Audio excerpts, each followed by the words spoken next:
Everyone, welcome to my channel. Today we will discuss about research and statistic. What is research?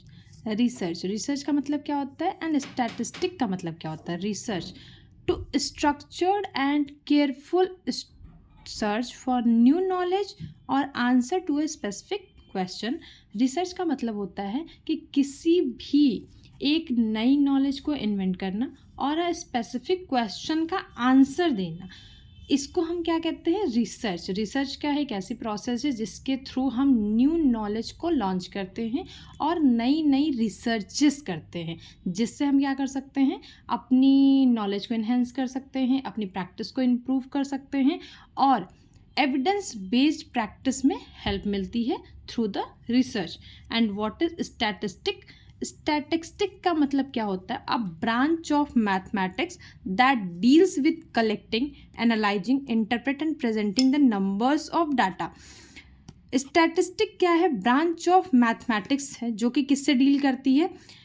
Collecting, analysing, interpret and presenting the numerical data. Numerical data को present करने के लिए हम statistic का use करते हैं।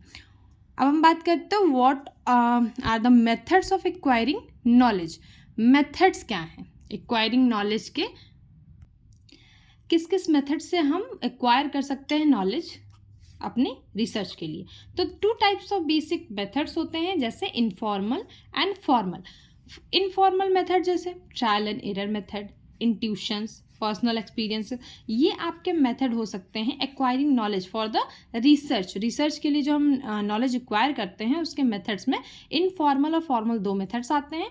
Informal methods में trial and error method हो जाएगा, इंट्यूशन एंड पर्सनल एक्सपीरियंस। और फॉर्मल मेथड में logical reasoning, problem solving, assembled information और साइंटिफिक मेथड रिसर्च। मतलब लॉजिकल रीजनिंग 2 तरीके से होती है, इंडक्टिव एंड डिडक्टिव। इंडक्टिव हम मोस्टली क्वालिटेटिव रिसर्च में यूज़ करते हैं एंड डिडक्टिव हम क्वांटिटेटिव रिसर्च में यूज़ करते हैं। हम आगे चल के देखेंगे what is qualitative research and what is quantitative research. अभी हम ये जानते हैं कि लॉजिकल रीजनिंग 2 तरीके से होती है, एक इंडक्टिव, एक डिडक्टिव।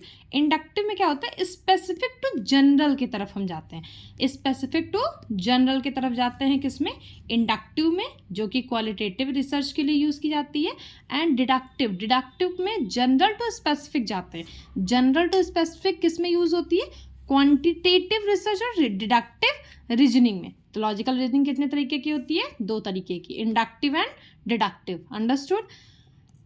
फॉर्मल में सेकंड पॉइंट क्या है? Problem solving method, assembled information method and scientific method research. Okay, now moving forward, what is problem solving? अब प्रॉब्लम सॉल्विंग मतलब क्या होता है कि एक प्रोसेस होती है, identify, analysing and resolving a problem in a logical and systematic manner. आप क्या करते हो? किसी भी प्रॉब्लम को आइडेंटिफाई करते हो, एनालाइज करते हो, सॉल्व करते हो, और किसी भी प्रॉब्लम को in a logical and systematic manner, एक सिस्टमैटिक एंड लॉजिकल मैनर में किसी भी प्रॉब्लम को सॉल्व करते हो।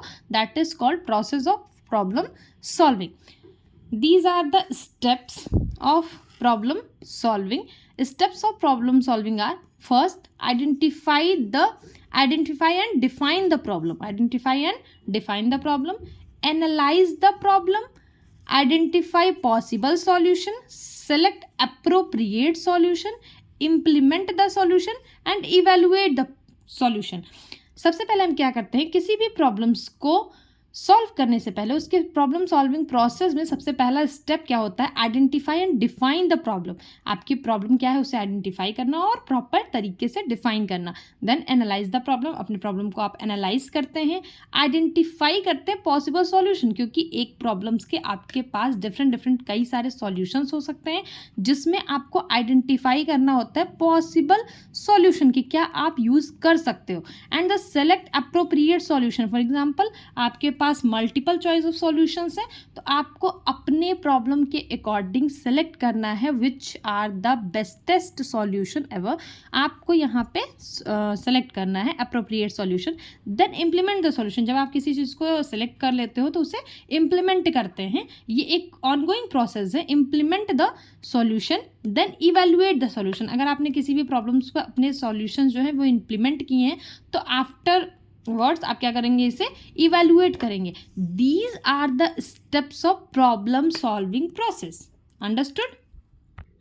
Thank you for watching. If you like the video, please comment down below for more such videos.